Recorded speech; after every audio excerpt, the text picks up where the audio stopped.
c'est nous les maîtres Sensei et on se retrouve pour une nouvelle Gum Gum vidéo. Et cette fois-ci, ce sera un Gum Gum top 20 des personnages les plus forts.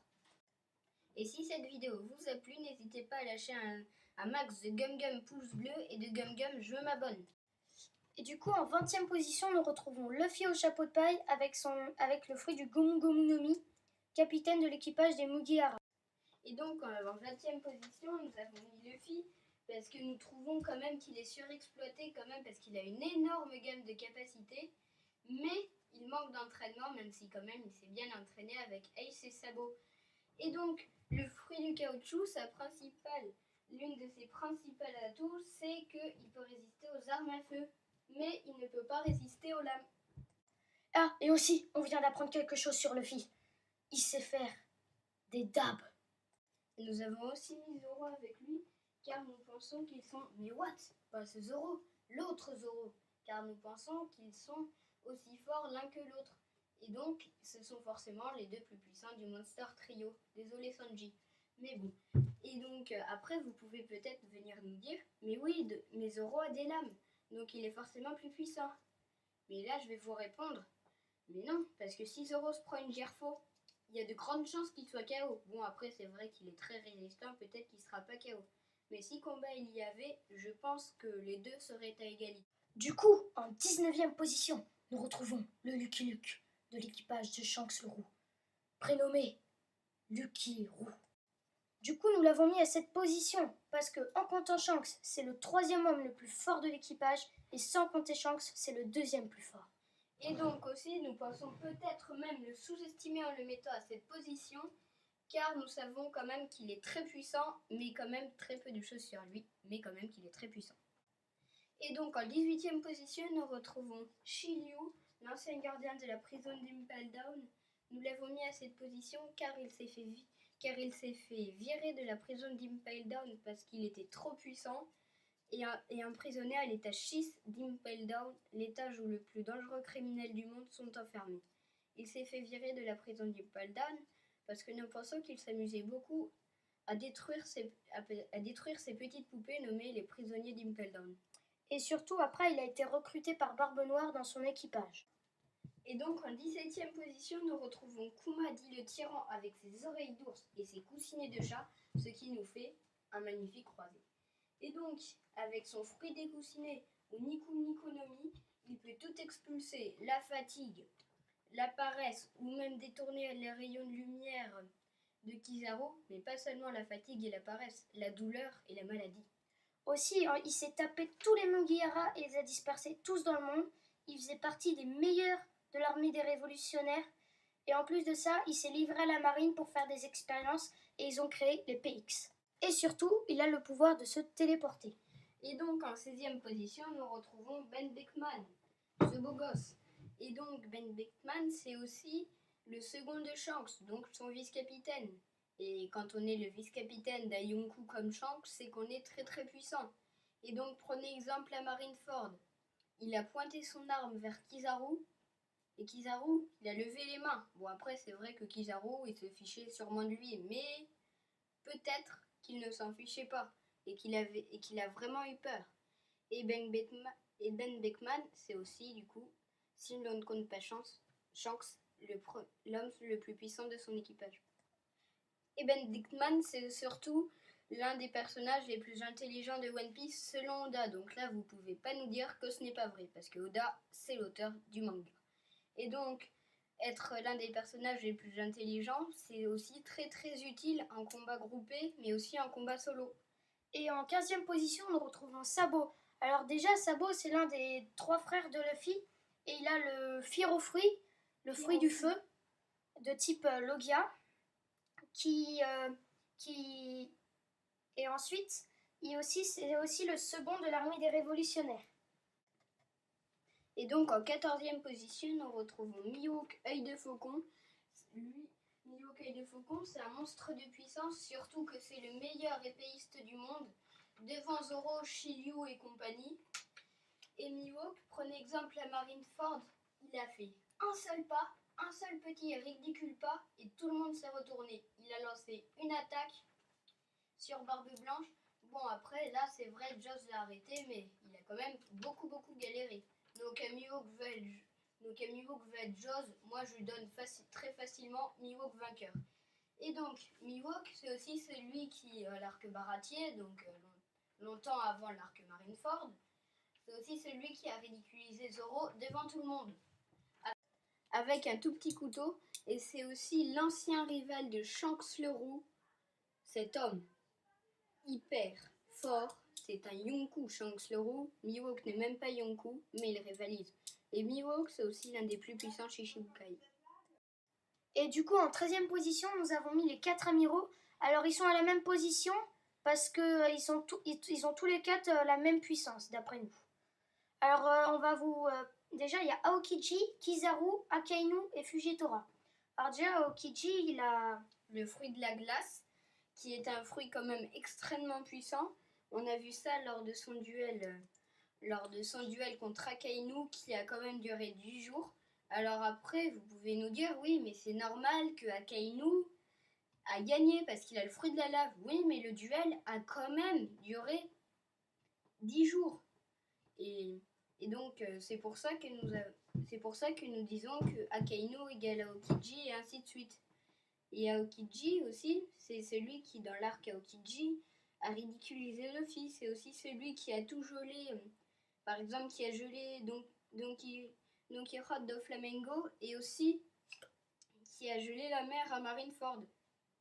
Et aussi, il a aussi réussi à sauver Robin quand elle était petite, quand il y a eu le Buster Call. Le Buster Call. Alors, la vie sauve maintenant. Ensuite, on a mis Kizaru avec le fruit de la lumière, ou le Pika Pika no Mi. Bon, ce fruit quand même, c'est un fruit qu'on trouve beaucoup trop cheaté, énormément puissant. Bon, après, l'une de ses faiblesses, c'est que il peut se déplacer qu'en ligne droite, mais il peut rebondir contre les miroirs, comme le Ramolobim de Foxy, sauf que le Ramolobim et le fruit de Kizaru, ça n'a totalement rien à voir. Et donc, Kizaru, c'est aussi un gars qui a à peu près 58 ans, mais qui a l'âge mental d'un mec de 7 ans. Clairement. Ensuite, on a mis Akainu, alors avec son fruit de la lave, qui, après la démission de Sengoku, et quand il a battu Aokiji, qui est devenu le chef de la marine. Donc maintenant, Akainu, c'est aussi le possesseur des fruits de la lave qui a tué le capitaine de la seconde flotte de Barbe Blanche, qui veut dire Ace, le frère de Luffy, avec son fruit du feu qui est quand même redoutablement puissant.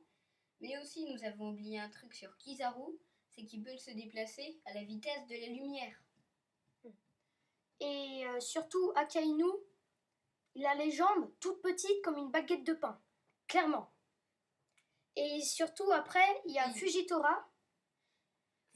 Fujitora, c'est un monstre de puissance. Avec son fruit de la gravité. Extrêmement puissant. C'est aussi un hyper bon sabreur. Mais le problème, c'est qu'il est aveugle. Mais après, vous pouvez nous dire qu'il est aveugle, donc il est faible. Mais regardez quand même, il est aveugle. Mais comment il se débrouille même s'il est aveugle? Il se débrouille hyper bien avec son fruit. Il le contrôle hyper bien même s'il est aveugle. Et du coup, nous les avons mis à cette position parce que quand même, nous jugeons qu'en one versus one, ils peuvent tous les battre derrière.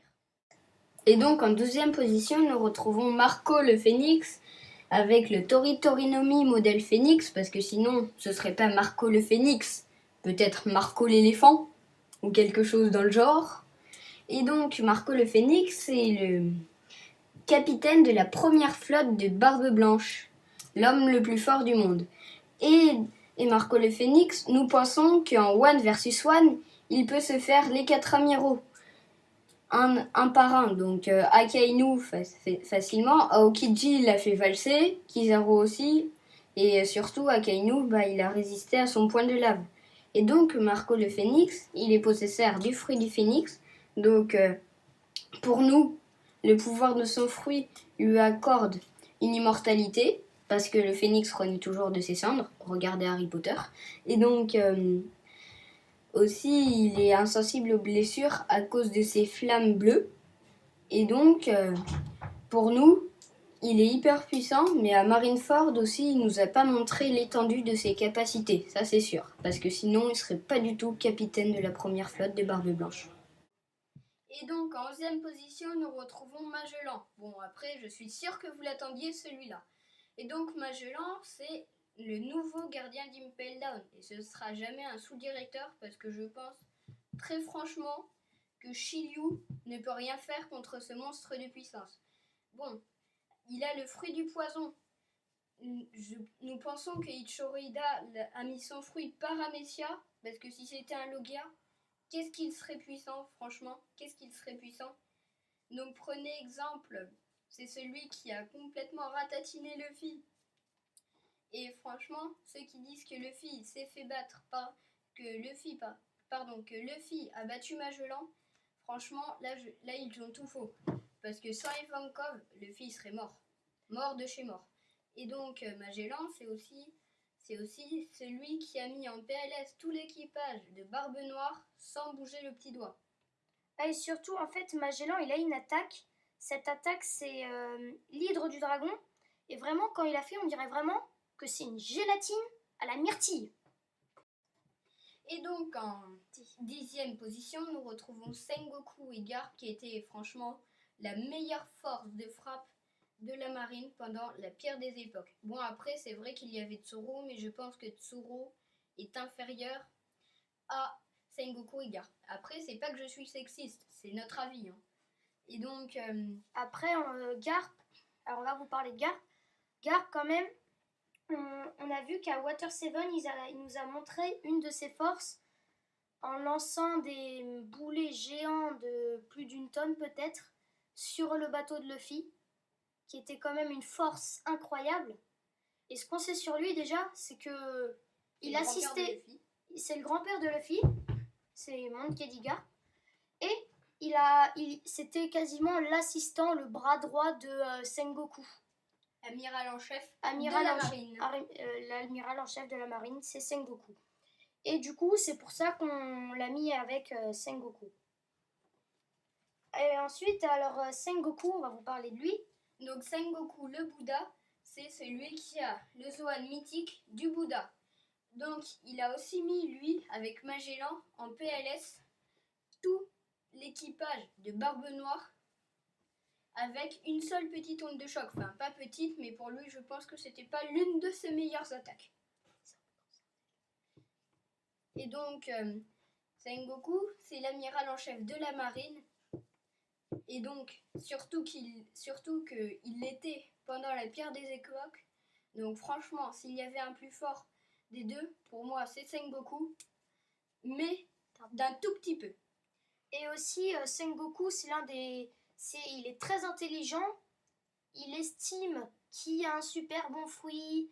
Il fait des stratégies incroyables. Et surtout, il a estimé que Aokiji était le plus apte des 4 amiraux à devenir amiral en chef. Et pour moi, je suis totalement d'accord parce que pour moi, Akainu, je l'aime pas déjà, mais il est très très fort. Mais pour moi, Akainu amiral en chef, c'est franchement dommage pour Aokiji.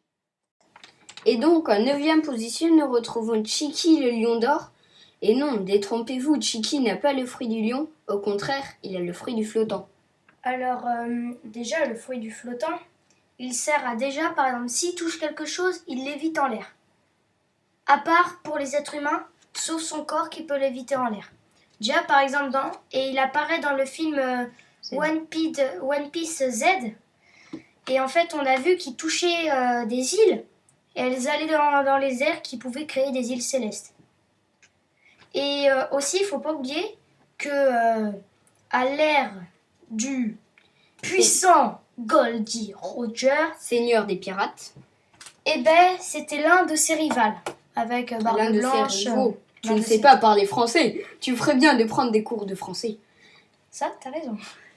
Et donc, Chiki le lion d'or, c'est aussi celui qui est donc l'un des plus grands rivaux de Goldie Roger avec Barbe Blanche. Et donc, ne prenez pas compte de sa victoire contre Luffy, parce que le caoutchouc est un isolant de l'électricité, contrairement à la bataille. Et donc,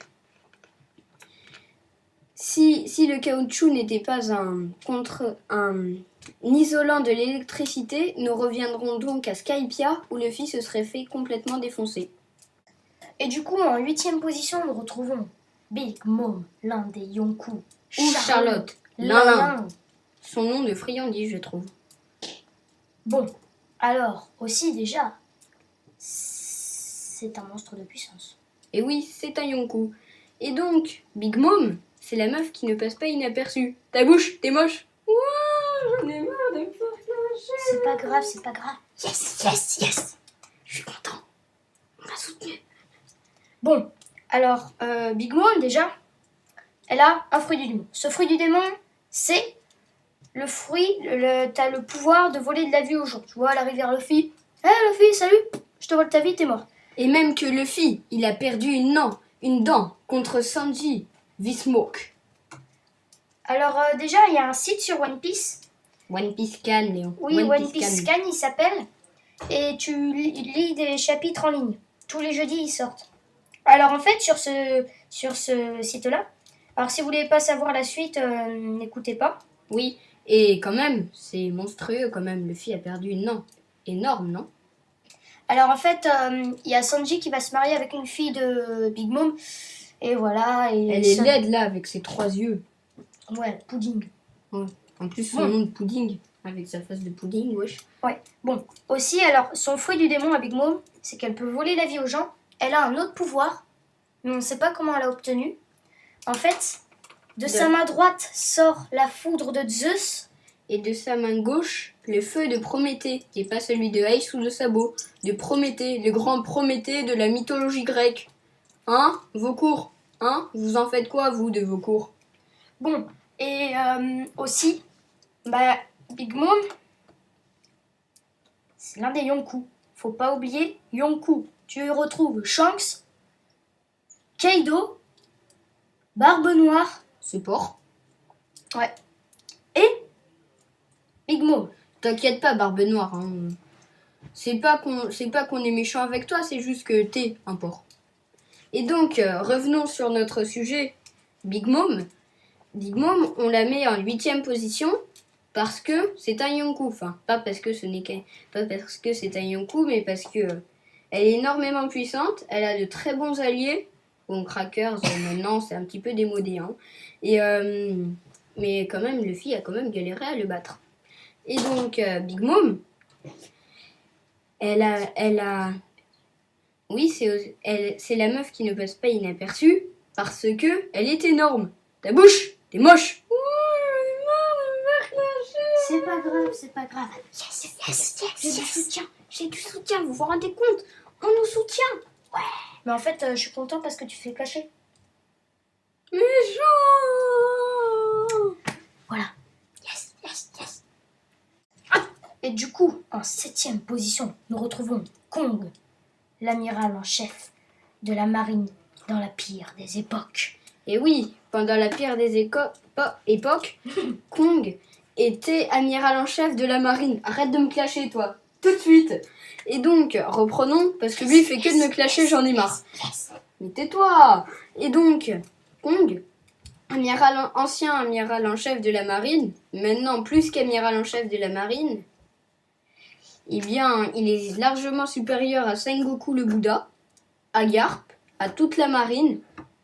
Il se les fait en 1 versus 1. Et très facilement. Et surtout, regardez-moi ces muscles. Ces muscles. C'est énorme. Et puis, t'as pas vu sa crête aussi, elle est bizarre, non? Ouais, il fait du rock'n'roll. Je suis Kong. Bon, voilà. Et du coup, on sait vraiment pas beaucoup de choses sur Kong. On l'a juste vu parler avec Sengoku. C'est tout ce qu'on a pu voir sur lui. Mais on le sait quand même qu'il a été amiral en chef de la marine, donc à son apogée, Il devait être énormément puissant et franchement, il a dû livrer un bal de combat avec Goldie Roger. Donc c'est pour ça que nous le mettons supérieur à Big Mom, la meuf qui ne passe pas inaperçue. Ta bouche, t'es moche. C'est pas grave, c'est pas grave. Yes, yes, yes, yes. Et donc en 6e position, nous retrouvons un gros porc nommé Marshall Dietrich, alias Barbe Noire. C'est l'homme qui a réussi d'une magnifique gauche à faire valser Barbe Blanche. Ça, c'est un exploit plus que humain. Nous pensons même que Shanks n'aurait pas pu faire ça. Nous pensons donc. Sinon, Barbe Noire, c'est aussi celui avec tout son équipage, c'est celui qui a tué Barbe Blanche et celui qui a volé son fruit. Et oui, le fruit de la secousse, pas celui des tremblements. Ah, et surtout, Barbe Noire, son fruit, super puissant, le fruit des ténèbres. Il peut, de sa main droite, toucher quelqu'un avec un fruit du démon. Le mec, il peut plus utiliser son fruit du démon pendant qu'il a sa main droite sur lui. Du coup, c'est un mec de petite loga, hop, il met sa main et pouf, il lui fait une patate dans le ventre. Ce qui est, comme il a fait à Ace, par Ouais, exemple. comme il a fait à Ace. Et il peut, quand il les touche de la main gauche, il peut réutiliser leur attaque. Et surtout, son fruit du démon, c'est un logia, mais même si ce n'est pas un élément naturel, les ténèbres. Mais surtout, le problème de ce logia, parce qu'il a plein de bonnes facultés, mais il en a aussi une mauvaise, c'est ressentir la douleur. Oui. Donc par exemple, imaginons j'ai le fruit des ténèbres, on me donne un coup de poing, et je vais le sentir. Alors que si tu n'as pas le acquis de l'armement ou de l'eau sur toi, normalement tu ne peux pas le toucher. Bon, après il peut aspirer la douleur dans les ténèbres, ou tout aspirer, être humain comme objet, comme il a fait avec son tourbillon des ténèbres. Et donc nous pensons que ce Yonkou, oui je précise que Barbe Blanche est un Yonkou, ce Yonkou très très dégueulasse et est en 6e position, ce qui est quand même pas mal du tout. C'est tout ce qu'on avait à dire sur ce gros porc. Et donc en 5e position, nous retrouvons Monkey D. Dragon et pas Monkey D. Dragon. Ah si, pour ceux qui savent pas parler, parce que Dragon, c'est bien plus stylé qu'un dragon. Pour nous, c'est même le nom le plus style de One Piece. Et donc, Dragon, c'est le chef de l'armée révolutionnaire. Mais tu m'as coupé la parole et en plus tu rotes. Désolé. Arrête d'imiter Marshall Dietrich là. Bon, c'est le chef de l'armée des révolutionnaires. L'homme le plus recherché du monde. Vous imaginez ce que c'est déjà? L'homme le plus recherché du monde, chef de l'armée des révolutionnaires. Et le pire, alors ça c'est bien, père de Luffy. Oui, quand même. Le père de cette véritable machine de guerre en caoutchouc. Non, je ne veux pas t'humilier, Luffy. C'est juste que tu as le fruit du caoutchouc. Et aussi, Dragon, le magnifique Dragon. Eh ben, lui. Je sais pas. Et du coup, en 4e position, nous retrouvons Kaido et Shanks. Alors, pourquoi on les a mis à la même position? Alors, pour nous, voilà, ils sont au même niveau de puissance. Par exemple, Shanks, pour nous, c'est celui qui maîtrise le mieux Haki. Par exemple, dans les Yonkou, sachant qu'il y en a 4, pour nous, Big Mom représente les Paramecia, Kaido, les Zoan, Marshall Dietrich, ce porc, les Lugia, et puis Shanks logiquement, les Haki. Parce que pour nous, c'est celui qui maîtrise le mieux les Haki. Et alors déjà aussi, pour nous, le plus fort de One Piece quasiment. Enfin, non, avec Shanks. Avec Shanks. Parce que, regardez-moi ce corps musclé. Oui, c'est vrai qu'il est énormément musclé, qu'il est très grand, mais Léon, il y en a plein qui sont grands et qui sont nuls, par exemple. Quand même, mais ouais, c'est vrai qu'il est très très fort. Il a perdu que 7 fois dans sa vie. Et en plus, il a fait exprès de perdre. Parce qu'il veut mourir. Et donc lui, il veut déclencher la guerre pour mourir, mais il est immortel. Parce qu'en fait, il s'ennuie tellement dans ce monde qu'il a envie de se suicider. Et du coup, en 3e position, nous retrouvons Rayleigh, le seigneur des ténèbres. Alors, c'est le bras droit des seigneurs des pirates, Goldie Roger, non Gold. Roger, il ne faut pas dire Goldie Roger. Ensuite, il maîtrise aussi bien les haki. C'est le mentor de Shanks. Du coup, c'est pour ça qu'on a mis Rayleigh devant Shanks. Parce qu'à son apogée, déjà, c'était le lieutenant du Seigneur des Pirates, donc il devait être énormément puissant. Ensuite, nous pensons que Shanks ne le dépassera jamais. Jamais, jamais de ces jamais. Et Luffy qui s'est entraîné avec lui aussi, jamais, mais vraiment de chez jamais, parce qu'il ne dépassera jamais Shanks. Déjà qu'il n'est même pas à la hauteur de Kumar, alors il ne dépassera vraiment jamais Shanks. Jamais. Et sinon, Rayleigh. Et monstre de puissance validé. Et du coup, en deuxième position, nous retrouvons Barbe Blanche. Alors, Barbe Blanche. C'est l'homme le plus fort du monde, l'un des rivales de Goldie Roger. Il a le fruit de la secousse. Bon après, non, le fruit de la secousse n'est pas le fruit le plus puissant du monde. C'est grâce à ses capacités physiques qu'il le maîtrise aussi bien. Par exemple, il a retourné un géant à la seule force de ses mains. Et donc, si ça, c'est pas être balèze. Et aussi, Barbe Blanche, comme l'a dit Sengoku, c'était un homme qui méritait le respect, donc nous tenons à lui rendre hommage. Ah, et aussi, Barbe Blanche, il faut surtout pas le sous-estimer, parce que avant sa mort à Marineford, c'était l'un des Yonkou. Alors ça, faut pas sous-estimer. Et surtout, c'était avant qu'il meure, c'était l'homme le plus fort du monde. Franchement, respect, Barbe Blanche. Et du coup, en première position, nous retrouvons Spandam. Mais non, Léon, Spandam, c'est le personnage le plus nul. En premier, ça ne peut être qu'une personne, Goldie Roger. Je suis sûre que vous l'attendiez, celui-là, le seigneur des pirates. Bah alors, Goldie Roger, on sait quasiment rien sur lui, à part que c'est le roi des pirates. Et c'est le père de Ace. Mais surtout, ce n'est pas seulement le roi des pirates parce qu'il avait le One Piece. Mais surtout parce qu'il était énormément puissant. Parce que imaginez, un vieillard a le One Piece, ce qui est quasi impossible. Vous allez quand même le considérer comme le roi des pirates. Franchement, pour nous, ça c'est pas un roi des pirates, c'est le roi des pépés. Alors regardez, si on dit que c'était le roi des pirates, le plus fort de One Piece à l'ancienne époque, plus fort que Rayleigh, plus fort que Barbe Blanche, vous imaginez un petit peu? Fouette, je crois qu'il était vraiment fort. C'est pour ça qu'on le met à cette position. Surtout qu'il avait un équipage de malades avec Baggy Clown. Bon, après vous allez croire qu'il est nul, mais pour nous, il est fort. Parce qu'il est devenu, il fait partie de l'ordre des 7 grands corsaires maintenant. Maintenant, déjà, il est Shichibukai, donc les Shichibukai ne sont pas censés être nuls. Enfin, pour nous, hein. Et puis, il y avait Shanks. Shanks, c'est un Yonkou, déjà, donc il doit être énormément puissant. Et puis Rayleigh. Du coup, il ne faut pas sous-estimer ce mec, vu que c'est le seigneur des pirates. Voilà, tout ce qu'on a à dire sur lui. Et donc, si cette vidéo vous a plu, n'hésitez pas à lâcher un max de gum pouce bleu et de gum je m'abonne.